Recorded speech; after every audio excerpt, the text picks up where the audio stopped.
Okay, folks, now we're going to talk about compressing. So if I ever ask you guys to give me a zip file or a compressed file, this is how you're going to do it. So however you want to get to your Algonquin Stills folder, you can go into the chute and just choose right-click Show in Finder, or go right to your Macintosh hard drive, Algonquin Stills, either way. So in this case, what we're going to do is compress Algonquin's, the chute folder of what we worked on in class. So if I ask you guys to compress a session folder, I want you to compress the session folder. If I ask you guys to compress your chute folder, that's your chute folder. So the chute folder will have the date in the file name, and the session folder will just have your, whatever the submission name will be. What we're going to do here is simply just right-click on the session folder and choose compress. It's that easy.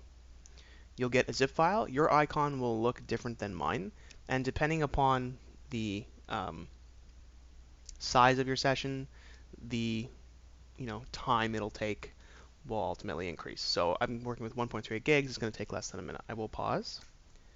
And I'm back, and so now, let's close this window, there's my zip file. It has the same name as the submission for the exercise. If for any reason it doesn't, you can totally rename this. Now I can drop this to my Dropbox. Now when you're done, I do recommend saving this Algonquin D1 in your exercises because this is an exercise submission.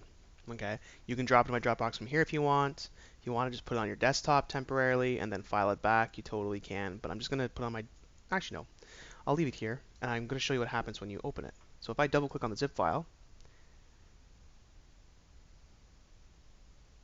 apparently it needs my permission to extract. Oh, because I'm using a different program. Oh my goodness. That's right. Give me 1 second. I just had to change the program that my zip files open with. Once you double click, it should just go ahead and open. So this is what I'm going to be doing with your files. I'm going to be extracting the zip file, and just about done. Here we go. And then what I'll get is a folder.